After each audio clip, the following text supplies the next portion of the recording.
The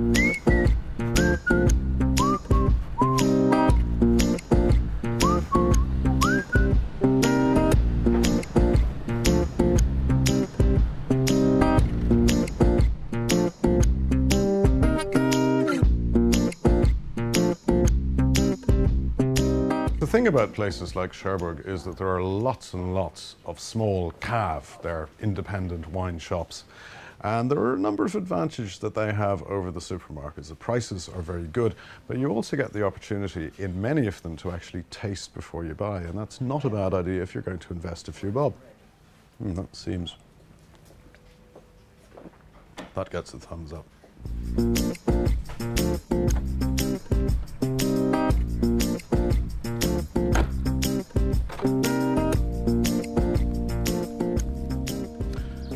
Well, here we are at one of the big supermarkets, very close to the ferry port, and my job now is to go and have a look and see what they have in the way of wine and other goodies.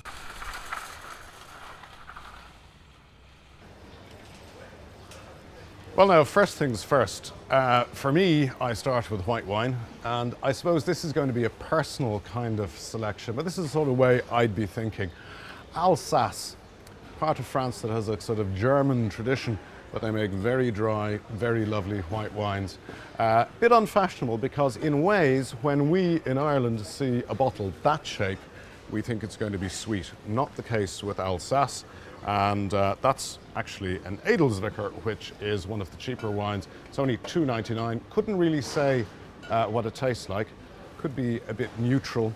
I'd prefer perhaps to go for an Alsace Riesling, and looking at you know, good wines here, we're looking at about between $4.50 and $5.99 for a good Alsace Riesling, or a Gewürztraminer if you want something a little bit more fruity, a little bit more fragrant. If that isn't your style, you want something maybe a little bit more conventional, the way to go is probably the Loire Valley, and you can go either for Muscadet, which is bone dry, very, very crisp, almost austere. If you want something a little bit more generous, a little bit more gentle, we're really looking at Sauvignon Blanc. They would be wines like classically Sancerre, Puy-Fumé, but also latterly some very good Sauvignon de Touraine. And there are examples here for $3.50, $4.50, $5.50, and to be quite honest, that's probably where the smart money is. Actually, here's a case in point, Sauvignon de Touraine, for $3.98. Now, I haven't tasted this wine, so don't hold me to it, but I think it'll be $3.98 fairly well spent. It's not too much of a risk. It should be nice and green, grassy, gooseberryish, dry, fresh. Think of it as being like a Sancerre or a Puy-Fumé, but a little bit lighter and certainly a lot better value. Well, I know they're not wildly popular back home in Ireland, but one category wine that I'm getting quite excited about is rosés. And the reason for that is that they're for fun. There's no such thing as a particularly expensive rosé wine. There's no such thing as a particularly complex ones. But in terms of, you know, summer drinking, they're multi-purpose. They'll go with your prawns, they'll go with your duck breasts. They make a lovely aperitif on a sunny summer evening, without tempting fate by talking about that. And I like a really bone dry one. No residual sugar whatsoever, but a nice bit of fruit. And I'm just looking at one here, a Bergerac Rosé for $2.50. Can you believe that? Haven't tasted the wine, but to be quite honest, at that price, I'd be prepared to give it a go.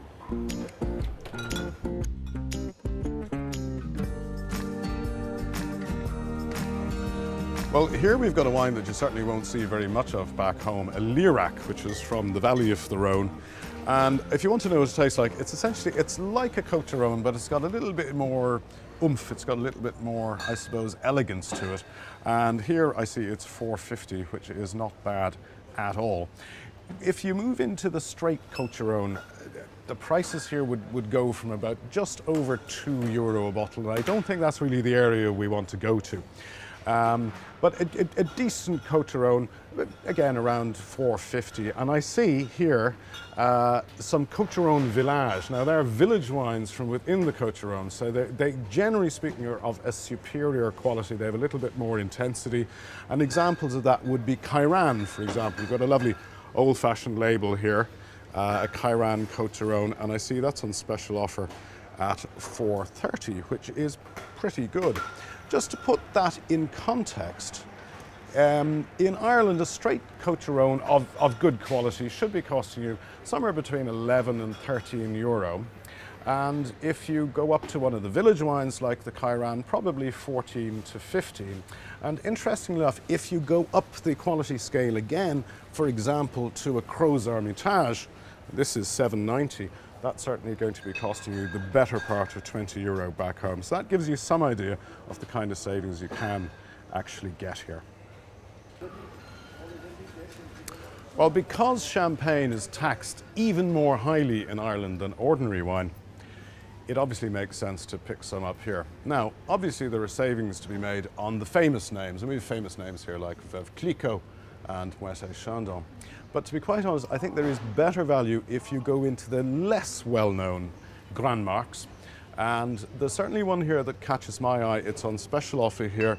It's Champagne Montaudoin, and it is $17.95. I think you really can't go wrong with that. It's one that I know quite well, and it's a nice, broad, biscuity, very elegant champagne for under 20 euro.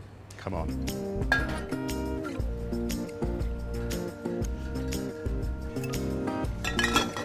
Great, thank you. You know, in France, I love to shop in the épicerie and the boulangerie and so forth, but I have to say, wandering around a French supermarket, I could do it for hours and hours and hours, but I've had to call a halt to that because otherwise I'm going to miss the boat on the way back.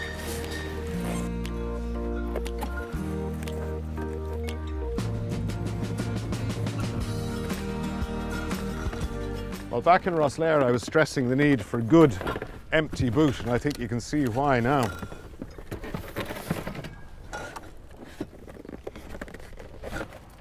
And you know, it's not just about wine.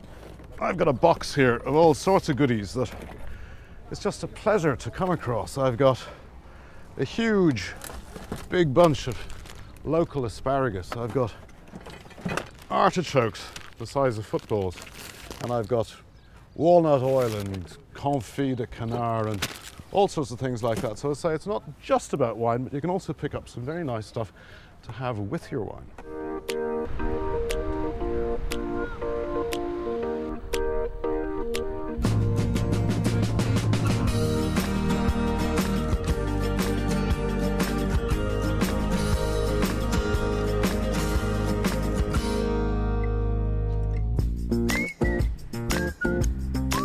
Well, you know, it's always nice to get home, but I'll tell you what I've been thinking.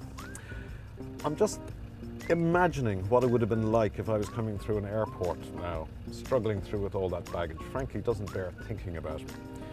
The thing is that I've just had a very relaxing trip to and from France.